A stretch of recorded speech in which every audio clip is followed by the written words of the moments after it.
Okay, so if you're working anywhere near application deployment, infrastructure, you're always juggling options. It's constant. Oh, absolutely. And when we talk containers, I mean, two names just keep coming up, Yeah. Docker and Podman. They really dominate the conversation, yeah. So today we're going to go deeper than just like a feature list.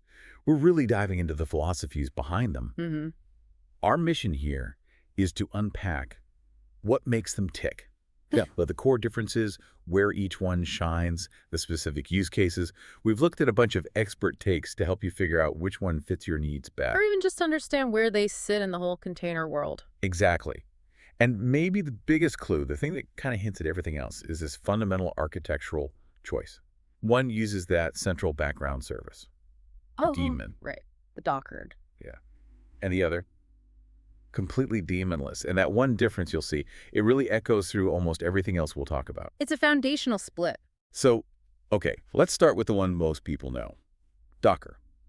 What was it about Docker that really just kicked off this whole container revolution? How did it make those, tricky Linux kernel things suddenly usable for developers? Well, Docker did something pretty remarkable. It basically gave you the whole package, everything you needed to build containers, run them on your machine, manage their entire life cycle. All with simple commands, right? Yeah, surprisingly simple commands. Its core magic was taking your code, the runtime it needs, all the little dependencies, and wrapping them up in these neat, isolated boxes. Containers. Containers, yeah. And the key was consistency. They just worked the same way. Didn't matter if it was your laptop or a server somewhere else. That was huge. Game changer. Totally. And beyond that, it gave us really powerful image management. Think layered images, versioning, clever caching that made builds super fast. The build cache, love that. Exactly. Then there's Docker file automation. You could script your builds, make them repeatable, all using this, declarative file. And if you had multiple containers for one app, Docker Compose made defining and running those complex setups way easier with just a single YAML file. Yeah, Compose is pretty ubiquitous. And networking, too. It had built-in virtual networks, even DNS, so containers could find each other. It's also worth remembering, a lot of these ideas, these pieces, they eventually got spun out as open-source projects themselves. Okay, so that helped build the whole ecosystem we have now. Precisely. That led to this really diverse, interoperable landscape that we all kind of benefit from today. That really paints a picture of why Docker took off. But, no tool is perfect. Yeah. Well, there may be aspects of that design, perhaps that daemon we mentioned, that kind of open the door for alternatives later on. That's a really good point. There were definitely discussions around that. Because now we've got Podman, often pitched as this popular alternative, sometimes a drop-in replacement, came out of Red Hat. And famously, you can often just alias Docker to Podman, and things just work. So what's the thinking behind Podman? What need was it trying to fill? Right. So Podman's philosophy is really about simplifying how containers run, maybe addressing some of those perceived complexities or security angles of the Docker daemon model. Okay. The absolute biggest thing is that it's daemonless. That's the headline. And what does that mean in practice? Well, think about debugging. With Docker, you're talking to this background service, right? There's a layer in between. The daemon. The daemon. Podman gets rid of that. Your containers run as direct child processes of the Podman command you just typed. Ah, okay, so it's more direct. Much more direct. Often makes debugging feel more, integrated with your standard Linux tools. And crucially, it shrinks the attack surface. There's no long-running daemon with high privileges hanging around. That makes sense from a security perspective. Definitely. And that leads to the next big feature, rootless containers. Running without root. Exactly. Users can run containers without needing root access on the host machine at all. That's a massive security win, especially on shared systems. It seriously limits the damage if a container gets compromised. Okay, I can see the appeal there. And like you said, it has really good Docker CLI compatibility. Most commands, the syntax. It's designed to feel familiar, making the switch pretty smooth for developers. So the learning curve isn't too steep? Generally, no. Then there's native pod support. This lines up beautifully with Kubernetes. Pods like in K8s. The very same concept. You can group multiple containers together, sharing network namespaces, storage, whatever, inside a single pod. It makes testing things that'll eventually run in Kubernetes much easier locally. Ah, useful for mimicking production. Exactly. And lastly, a really powerful one, systemed integration. Podman can automatically generate system service unit files for your container. Oh, that's interesting. Why is that a big deal? It means you can manage your containers just like any other native Linux service, start them on boot, handle restarts automatically, integrate logging, manage dependencies. It gives them real operational robustness on Linux systems. Makes them feel less like separate things and more like part of the OS. Wow, okay. That daemonless model, rootless by default, the systemed integration, these sound like pretty fundamental differences in how you actually manage containers day to day. They really are. This is where it gets really practical for someone choosing. Let's really break down those differences side by side. Let's do it. So, number one, architecture. We keep coming back to it. Docker relies on Dockered. That central daemon manages everything, handles CLI commands through an API, usually over a Unix socket. Right. Now, that model can be handy for, say, remotely managing Docker on other machines, but you've got to be careful securing that API endpoint. And, if the daemon crashes... Problems for your containers. Potentially, yeah. Podman, on the other hand, fundamentally daemonless. The command you run is the process that starts the container operations, leveraging Linux features directly. So it's simpler, architecturally. Much simpler. Fewer moving parts, no extra APIs to worry about. And for some things, like quick scripts or CI jobs, that can actually be faster because there's no daemon overhead to deal with. Okay, architecture. Daemon versus daemonless. That leads right into security and rootless mode, doesn't it? It absolutely does. Docker's daemon traditionally installs and runs as root by default. Which has always been a point of discussion. Right. It creates a potential risk. A vulnerability, maybe a misconfiguration, could theoretically lead to root access on the most. Now, Docker does have a rootless mode now.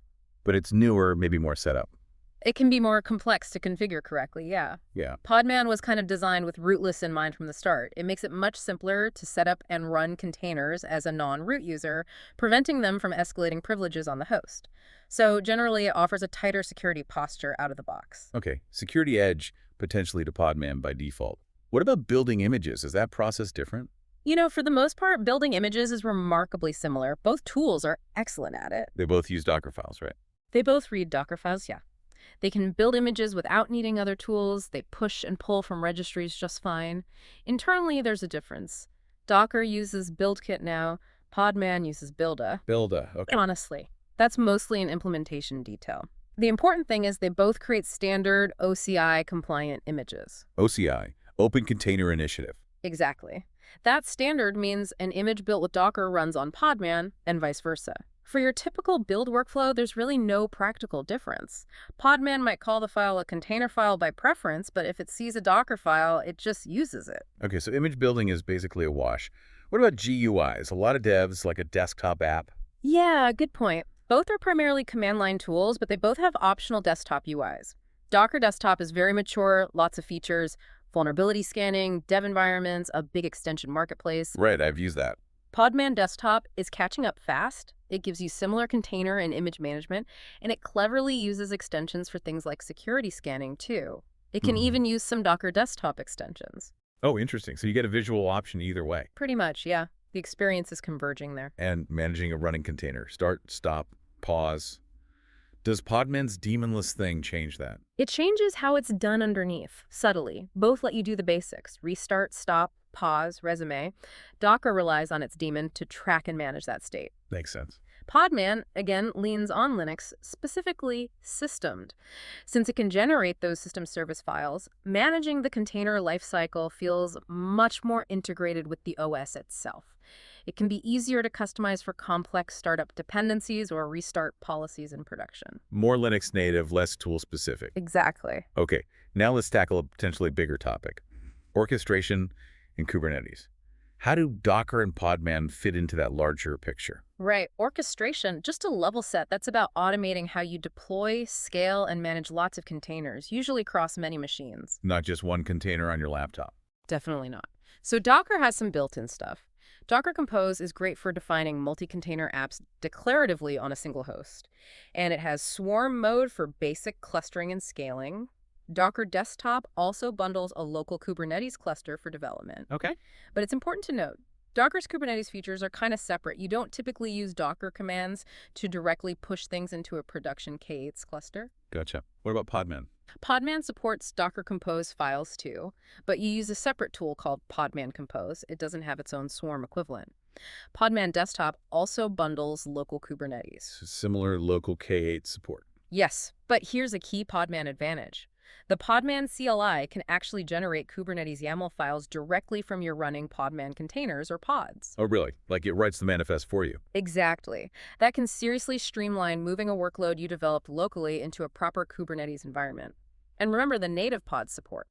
That aligns perfectly with K8s, making it easy to work with patterns like sidecar containers locally. That generation feature sounds genuinely useful for bridging local dev to K8s. Okay, what about raw speed? Performance. Is one faster? For the actual running of the container, the runtime performance is generally very similar. Why is that? Because under the hood, they often end up using the same core container runtime technology, like containered or runk. The container itself performs about the same. Okay. Where you might see a difference, a slight edge for Podman sometimes, is in scenarios like CI/CD pipelines or quick isolated scripts. Because it's daemonless? Precisely. Less setup and teardown overhead. No waiting for a daemon to be ready. It can just spin things up and tear them down potentially a bit quicker in those ephemeral environments. Takes sense. So, okay, boiling it all down, for the listener trying to decide, when should you reach for Podman? Yeah. When is Docker still the go-to? Okay, the when to pick which guide. Generally, Podman really shines in places where security is paramount, especially needing rootless containers on shared systems. Also, if you want that deep systemed integration for managing containers like native services, or if you specifically need a daemonless approach for CI/CD pipelines or simple scripting. And of course, if you're heavily invested in Kubernetes workflows, that manifest generation and CRIO compatibility is a plus. Okay, so security, systemed, daemonless CI, Kubernetes alignment for Podman.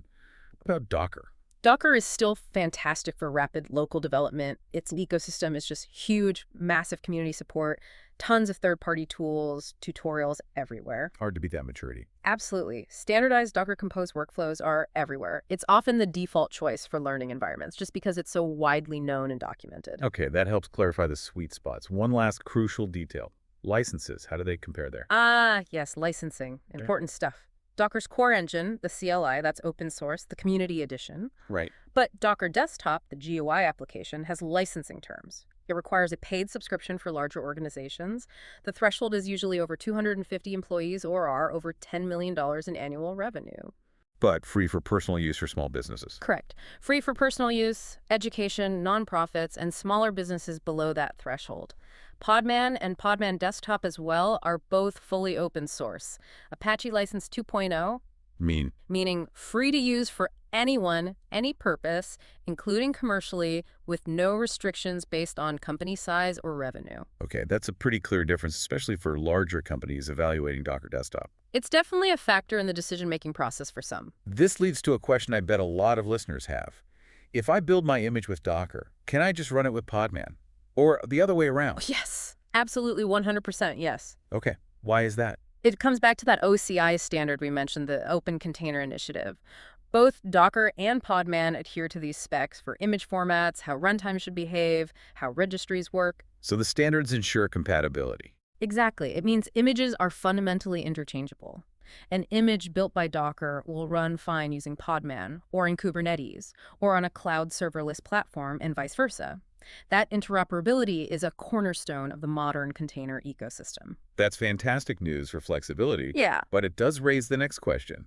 Is Podman actually replacing Docker? Or is there space for both to coexist? Yeah, that's the million-dollar question, isn't it?